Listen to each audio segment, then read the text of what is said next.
Hello everybody, welcome back to my YouTube channel. So guys, in this video I'm gonna be showing you how to fix unable to install app on your iPhone and iPad.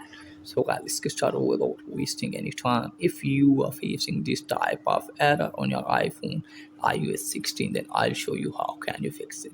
Just simply close this page, and firstly what you need to do is just simply open settings, and firstly you have to scroll it on and open Safari browser.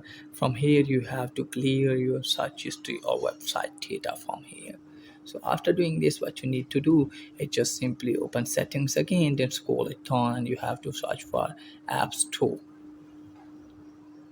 Here it is, guys.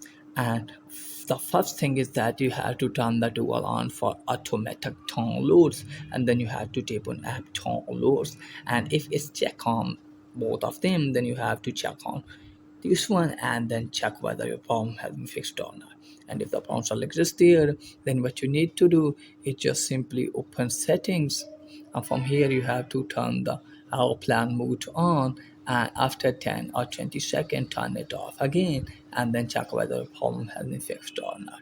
And if the problem still exists there, then you have to tap on settings and then scroll it down. You have to tap on screen time, and then you have to tap on content and privacy restrictions. From here you have to tap on iTunes and App Store purchases, and then you have to check on always required. And after that, what you need to do is just simply close this page and again open settings, and then you have to tap on general and then scroll it down, and then you have to tap on transfer or reset the iPhone, and then you have to tap on reset. From here you have to tap on reset again, and then you have to give your phone passcode, and after that you have to tap on reset all setting to confirm the process. This will reset all setting, no data or media will be deleted. So after doing this, you have to turn off your iPhone and then turn it on again, and then check whether your problem has been fixed or not.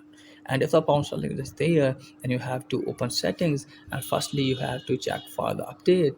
You have to tap on software update, and if any update available here, then you have to download this one and then check whether your problem has been fixed or not. And if the problem still exists there, then you have to uninstall the specific app, and after that you have to open App Store and then reinstall the specific app. So that's it, guys, for today's video. If the video is helpful, please like the video and subscribe my channel. Thanks for watching.